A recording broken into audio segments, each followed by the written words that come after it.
If you're choosing a memory card to shoot photos with the a6700, you can use just about any SD card.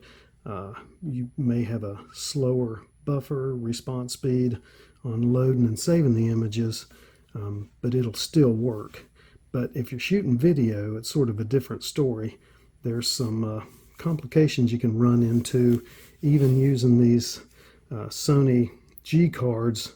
A lot of the older ones, which you'll find used on eBay and some other different places, marketplace, whatnot, they work great for shooting photos, but not so great for video. Both of these have the same read and write speed between the two for photos. So this G card can be quite a bit cheaper than the tough version that you'll find, but if shooting photos, it'll do exactly the same, have about the same buffer clearing rates, and work really great. But once you go to shoot video, it behaves entirely different. The tough versions of these G cards, even though they show the same read and write speed, these act as a V90 card. It actually has V90 listed on the card. But when you're shooting in things like S and Q mode, which require a V90, you want a card like this. Even though this card will show you that it's got really fast read and write speeds, it won't register as a V90 card, even though it has the ability to read and write that fast for photos. It just won't work that way with video.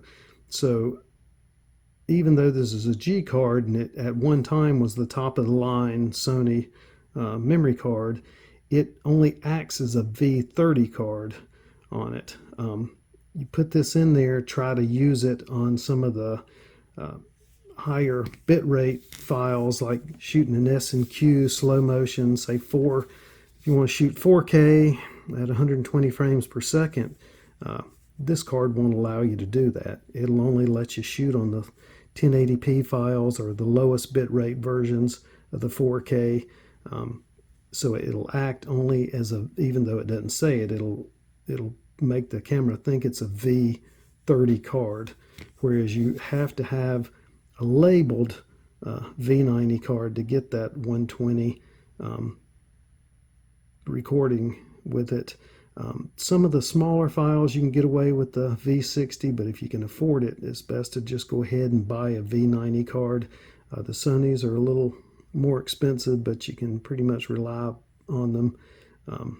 There's a few other brands out there that have V90s that work really well, but you always want to look for the write speed also to be at least in the 250 range to keep your image buffer clear. But really be wary of some of these cards out there that even though they have a super fast read and write speed, the camera won't recognize it as a V90. It'll only come through as a V30 and really will hold you back when you're shooting video on it. So just be aware of that. Just one little information. So if you like the video, please like and subscribe. Thanks for watching.